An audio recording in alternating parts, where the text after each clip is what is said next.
Hi guys, bonjour mes amis, I am Booger, welcome aboard. This is a special one. I'm part of a collab with Prepper Potpourri. She asked me to join in the collab, and there's a bunch of us that's doing air fryer videos this month. Whole month of February is going to be a video every day, okay?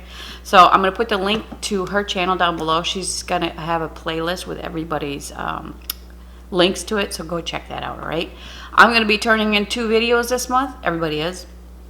So today's my first, happy Valentine's Day, by the way. And my second one is the 28th of February. So look forward to that too. I'm still trying to think. I wrote down what it is, but I haven't done it yet. So wish me luck. Anyways, this one is out of this book. You can tell by the title. It's made with mashed potatoes, right? You won't believe this. We're going to do this, okay? Wish me luck. Okay, you guys ready? Don't forget to go check out Prepper Potpourri and all that stuff. February, air fryer, February. Chin chin. All right, you guys, we are on page 14 in the Mennonite cookbook. It says, soak yeast in water, mix all the ingredients, and put in greased dishpan overnight. It should rise 3/4 or almost full. Cut into, okay, we'll get to that tomorrow. But let's do the yeast first. That's a cup of lukewarm water. Try to get it like around 110 degrees, like baby's milk, okay? And this is a packet of yeast, which is 2 teaspoons and 2 1/4 teaspoon. I get the bulk. Keep it in the freezer. It's just fine. All right, so that's gonna eat up the yeast, and let me get the other ingredients ready, and we'll go from there. All right, Pyrex bowl, antique. I love this bowl. I love it so much. I got another one for my daughter. Yard sale special for $2. Yes. Okay. So mix all the ingredients. We've got, let me get a spatula. I'll be right back. I'm not ready. See that? It's all good. 1 cup of mashed potatoes. There's no milk, there's no butter, there's no nothing. It's just plain old potatoes. I used russet potatoes. Look at that in the back. It's pretty cool, eh? All right. And I'm going to mix this by hand, just the old-fashioned way. 1 cup of sugar. And a teaspoon of salt. Okay, so lard. It says 1/2 cup of lard. Okay, melted. I'm going to show you what that looks like. I found it at Publix. I went to Winn-Dixie, our local Winn-Dixie. They had a spot on the shelf for it, but they didn't have it, so I was like, dang. So Publix to the rescue. This is by Armour. Okay, so 1/2 cup, which is it's like a pound of butter. You just cut a 1/2 of a half. If that makes sense. Anyways, I suck at math. I've got eggs here, 3 eggs that are beaten.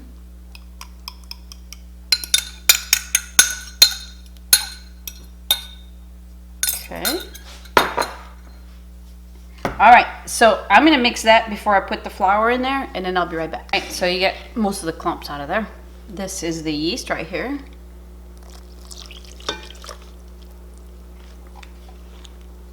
All right, so 6 cups of bread flour, okay? And my flour is bread and pizza dough flour, so I don't know if it's gonna make a difference, but that's what I have, you know?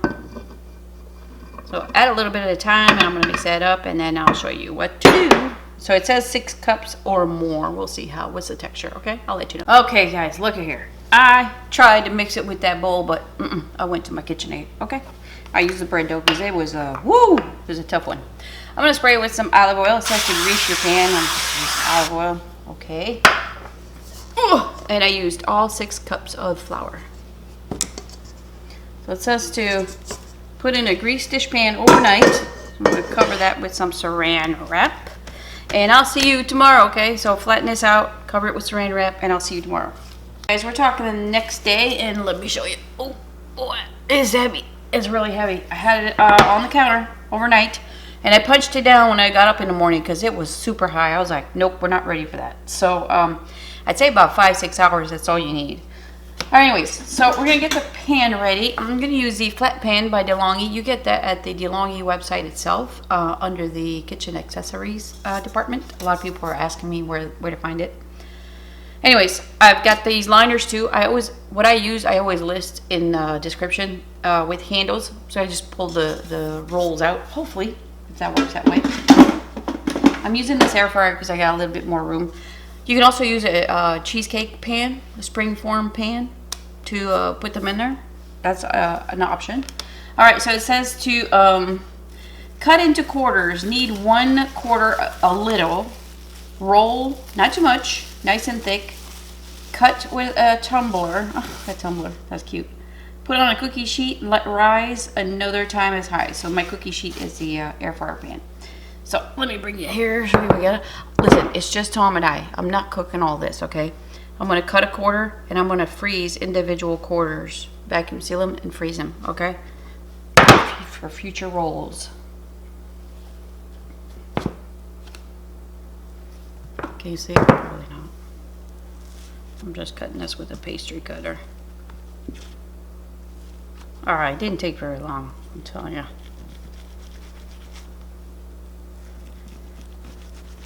Alright, so I'll take this out. And like I said, I'm going to cut this in quarters and I'm going to freeze that. Alright, so it says to knead a couple times. Oh my goodness, you're sticky a little bit here. Let me put you a little flour, I think. Just a little bit. This came with my new rolling pin, so I'm just using that. My new rolling pin is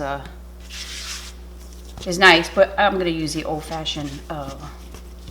So knead a couple times. A little.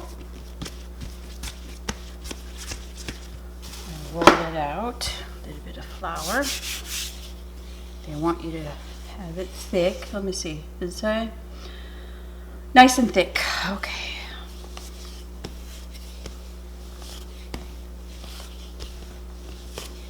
I've had this rolling pin since first day I got married. I think it was a wedding gift. That's how old that is. Okay, so it's showing about 10 inches, I think. 10 inches around. I think I'm gonna call that quits. I got these too on Amazon. I never had a biscuit cutter till now, so I was like, you know what? I need to invest in that. Isn't that cute? You got straight edge and then curved edge on one side. So they say a tumbler. Tumbler is a glass. I'm gonna say that's about it right there. What do you think? Yeah? All right.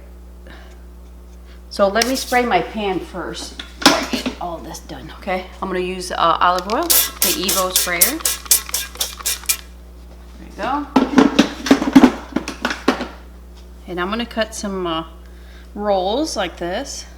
And it's about over an inch, almost 2 inches thick. I'll show you. Okay. Also, I got this set on Amazon. I'll put a link to that too. Okay. So I'm gonna put that in the air fryer. I'll show you what it looks like. And they tell us to let it sit there till it doubles up again. So I'll be back. You guys, perfect. All right. See how I do? That's the wonky one, the left of the dough. So 8 rolls for 1/4 of that. So it says put a cookie sheet, let it rise another time as high. So I'm going to put it in the air fryer and I'm going to close the lid. All right. So that's where I'm putting it at. Can't see it. Excuse me. Wow. Sorry, my allergies. I got a mess going on. I'm going to try to show you what an air fryer looks like if you're new here. Oh, here we go. All right. So I got it in there. Just close the lid. I'm going to wait till it rises a second time. I'll let you know how long that happens. I'll be back. All right, you guys, as you can see, I put a dish towel on there just to not have the vent open up on the sides here. Let's check it out. It's been about 5 hours. Oh boy. And there you go. All right, so it says to bake at 350 for 12-15 minutes. Brush with butter, okay? All right, so 350. This thing goes up to 370 at number 4. So I'm going to do a 3 because we're close to the burner. I'm going to have the bottom burner on. If you don't have a bottom burner, don't worry about it. It's probably going to be okay. But I might have to turn it off a little bit here in a minute. So I'm going to check this quite often through the window. And I'll let you know the total cooking time. I'll be back. Wow, does it smell good in here. Oh. All right, you guys, we're at 11 minutes, okay? I did turn it down to a 2.5 because it rose up a little bit more and it got closer to the burner. But look at this, you guys. Look at that. Wow. I'm going to call that done. 12 minutes, like the oven temperature. I'm going to take it out, brush some butter on there, and I'll taste it for you. I'll be back. They're hard to resist, let me tell you. All right, you guys. I am so ready to taste. And I'm going to show you the bottom, too. That was a perfect amount for that pan. Perfect. Look at that. Look at that. I have to take a picture of this. I'll be right back. Look at that.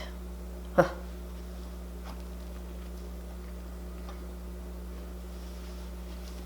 I've never had a more perfect roll in my life. Oh my gosh.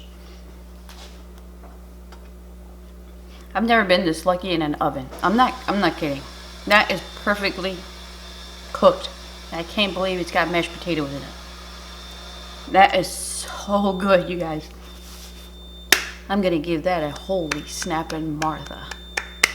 Oh. All right, I'll type the recipe down below. Again, the settings. I didn't turn the bottom off at all. I left it on. I just lowered the top one to 2.5, like 5-6 minutes in. But this is beautiful. I'm gonna be doing this every year. Thanks for shopping, guys. Bye-bye.